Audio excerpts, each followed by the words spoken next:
مرحبا، معكم جورج شار من قناة الموسوعة الكروية.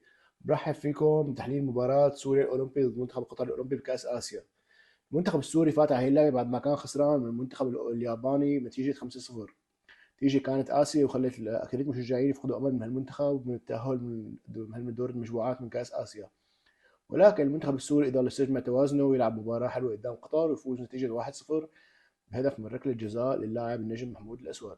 التحق بالمنتخب الأولمبي مؤخرا بعد ما سمحوا له نادي الكويت السالمية بالالتحاق بالمنتخب السوري. المباراة بلشت بحذر من قبل المنتخب السوري الأولمبي، والكابتن جهاد الحسين مدرب المنتخب لعب تشكيلة يعني دفاعية ومتوازنة، ولعب خط الوسط ثلاث لاعبين عندهم مزايا دفاعية أكثر منها هجومية. كانت اللاعب محمود النايف واللاعب عبد الله زقريت واللاعب ايهم كرنبي. ايهم كرنبي لاعبه كصانع العاب، هو لاعب بالاصل ارتكاز متقدم، يعني عنده مهام دفاعيه اكثر من هجوميه، ولكن عنده خصائص هجوميه كمان. ولاعب الاجنحه محمود الاسود وانس دهان، وقلب هجوم المهاجم الكرامي مهند فاضل. ولعب بهالمباراه، بلش المباراه بتوازن وبسيطرة نسبية خفيفة للمنتخب السوري. خلق بعض الفرص خطيرة عن طريق أنس دهان، سدد كرة قوية اجت مباراة من الجزاء، اجت فوق القائم. كمان فرصة لعبد الله زقريت، عبد الله زقريت اللي كان لعب دور حلو بالشوط الأول وكان أداؤه الدفاعي قوي، وقدر يقطع كرة ويهجم ويسدد كرة من خارج منطقة الجزاء اجت بجوار القائم. والمنتخب القطري حاول محاولات خجولة، أخطر محاولة له كانت من تسديد المهاجم رقم 9 يسدد كرة قوية تصدى لها مكسيم صراف الحارس متألق.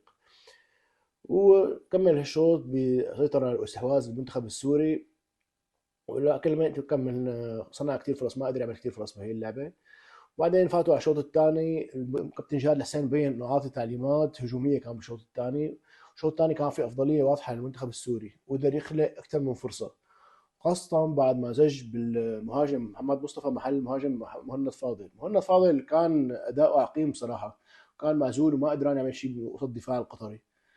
ومحمد مصطفى مهاجمنا اللي هو الاساسي بالاساس، ولكن راجع من الاصابه اللاعب كان، مشان هيك الكابتن جهاد ما قدر ينزله مباشره اساسي. الجمهور كان عم يتساءلوا ليش عم يلعب مهند فاضل اول مباراتين. اول مباراه ما قدر يلعب محمد مصطفى لانه كان مصاب، وهالمباراه قدر يلعب شوط ثاني انه راجع من الاصابه. لكن محمد مصطفى بنزوله عمل فارق كثير كبير وتغيير مجريات اللعب، وقدر يصنع اكثر من فرصه او يخلق اكثر من فرصه بمنطقه جزاء المنتخب القطري. وخاصة من تمريرات محمود الأسود، مرر له كرة بينية، سدد كرة حلوة لكن اجت فوق العارضة. وكمان هوزان عثمان بس دخل قدر يخلق له فرصة كثير حلوة كمان لمحمد مصطفى، وكمان سددها بجوار القائم اجت. لبين ما محمود الأسود قدر يلعب له تمريرة كبيرة بينية رائعة على محمد مصطفى، واستلم الكرة وسط الدفاع القطري، ولكن المدافع القطري شده من قميصه ووقعه لمحمد مصطفى. والحكم هون اول شيء ما حسب شيء، بعدين بعد اعتراض لاعب منتخب سوريا وراجع الفار وحسب، تم احتساب ركله جزاء للمنتخب السوري. انبرى له ركله جزاء النجم محمود الاسود، سدد بكل ثقه هدف من مرمى المنتخب القطري. وكمان الحكم اعطاه بطاقه صفراء للمدافع، وهيك صار كمل المنتخب القطري مباراه ب 10 لاعبين. وكابتن جهاد الحسين اجرى تبديلات هجوميه، نزل محمد سرابي، ونزل اللاعب مصطفى عبد اللطيف، وكمان كان منزل حسام عثمان. فتبديلات الشوط الثاني كلها كانت هجوميه. والمنتخب القطري حاول يرجع بالنتيجه وقدر يعمل فرصه خطيره بكره راسيه اجت بجوار العارضه، من فوق العارضه بشوي قصدي. ولكن في المنتخب القطري حاول لكن ما قدر يسجل. والمنتخب السوري كمان ضل عم يعتمد على الاجنحه بقياده محمد سرابي واللاعب هوزان اسمان، ولكن لم يتمكن من تسجيل هدف ثاني. وخلصت المباراة بفوز المنتخب السوري بنتيجة 1-0، وأحيا آماله بالتأهل للدور الثاني. تبقى على المنتخب السوري الفوز بالمباراة الثالثة ضد الإمارات لكي يتأهل. المباراة الثالثة الإمارات فازت على قطر 2-0، خسرت مع اليابان 3-0. فتعادل ما رح يفيدنا، فارق الأهداف هو لصالح المنتخب الإماراتي بصراحة. فبدنا فوز، ولا بديل عن غير عن الفوز بهذه المباراة. لازم يفوت المنتخب السوري بتشكيلة هجومية وبثقة عالية، وما لازم نهدر الفرص. لازم نلعب، لازم نستغل كل فرصة بتجينا. وانا بنصح الكابتن جيرارد بزريج محمد مصطفى خلاص اللاعب استرجع لياقته ورجع من الاصابه وخلاص يلعب اساسي. هذا مهاجمنا الاساسي، هو من نجم الهجوم، هو هداف الفريق هذا الاولمبي. محمود الاسود متفاهم هو وياه وانس دهان، فراح شكله ثلاثي قوي في خط الهجوم. وهي المباراة إذا نقيم اللعيبة، فنقيم أول شيء الحارس مكسيم صراف. مكسيم صراف قدم مباراة جيدة، قدر يعمل تصديين حلوين بالمباراة، وهو مكسيم صراف توج كأفضل لاعب بالمباراة صراحة. وإذا جيت على خط الدفاع فأحمد فقا قدر كمان يعمل مباراة جيدة، وكان أداؤه قتالي وقدر يقطع كذا كرة بهي، وهذا كله من مهاجمين المنتخب القطري. وننتقل للحديث عن المدافع الثاني هو مقداد أحمد. مقداد أحمد قدم مباراة رائعة على فكرة، كان دفاعه كثير منيح، وكان تمريراته ممتازة.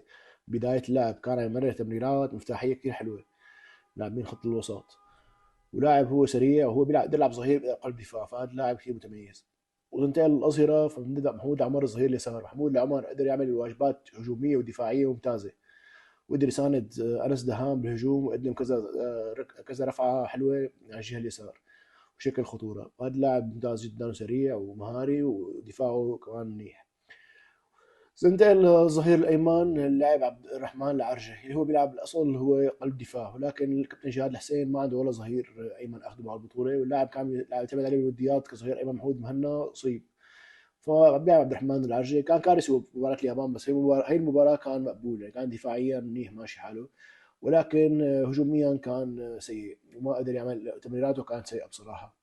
واتمنى البحث عن ظهير ايمن او يرجع محمود مهنا يشفى من الاصابه ويلعب المباراه القادمه مع الامارات. واذا ننتقل لاعبين ارتكاز فنبلش بلاعب عبد الله زقريد. عبد الله زقريد كان ممتاز وعجبني كثير صراحه، كان دفاعه لاعب شرس دفاعيا، وحتى باصاته كانت حلوه، وعنده عمل تسديده حلوه مباراه الجزاء، كان اداؤه ومجهوده واضح. لما ننتقل محمود نايف، كمان لاعب كان ثقيل بخط الوسط، وكانت تمريراته ممتازه، وكان لاعب استحواذه جيد على الكره. اما ايهم كان فانا برايي كان اسوأهم، كان غائب وما كان قدم المسانده الهجوميه المطلوبه منه. كان أداء دفاعي مقبول، ولكن كان مطلوب منه صناعة اللعب والهجوم، وما قدر يعمل منيح، وما قدر يلعب اللعب المطلوب منه. إذا ننتقل للأجنحة فبنحكي أول شيء عن لاعب أنس دهان. أنس دهان يعني لاعب هو لعيب ومهاري، بس هي المباراة ما كان فعال لدرجة كبيرة، وما كان أداؤه المعهود، بس يعني ما كان سيء، كان أداؤه متوسط. وإذا نحكي عن محمود الأسود فكان نجم المباراة صراحة. محمود الأسود قدم إضافة كبيرة بمشاركته اليوم، وقدر يعمل تمريرات بينية ممتازة ومراوغات حلوة، وسدد كذا كرة كان ممكن يسجل هدف، وأيضا تمكن من تسديد ركلة جزاء بثقة وأحرز هدف المباراة الوحيد.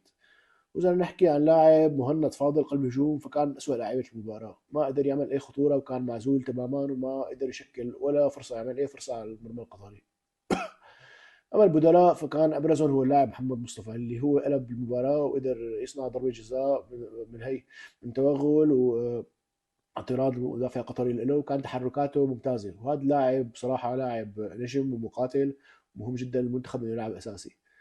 واذا نحكي عن كابتن جهاد الحسين فبنحكي انه قدم مستوى جيد، وادار المباراه بثقه، وتبديلاته كانت حلوه ومميزه، وقدر خاصه بشوط ثاني شوط المدربين يفرض سيطرته على المنتخب القطري ويتقدم عليهم. نتأمل كابتن جهاد يلعب بتشكيلة أحسن كمان مباراة الإمارات، ويزج باللاعب مصطفى عبد اللطيف كلاعب أساسي. لهذا اللاعب محترف ألمانيا ومؤثر، أنا برأيي لازم يلعب بدل أيهم كنبي كصانع ألعاب، ويعتمد أكثر على هوزان أسمان ما في كأساسي وكبديل بوقت أبكار، ممكن يعمل الفارق. كمان لاعب هوزان أسمان مهاري وسريع وبيلعب على الجناحين. فأتمنى التوفيق للمنتخب قدام الإمارات، ونتوقع إن شاء الله يفوز ويتأهل. والف مبروك اليوم فوز المنتخب السوري على المنتخب القطري، خلونا مبسوطين ومتفائلين بهالمنتخب، وشوفكم فيديوهات لاحقة. سلام.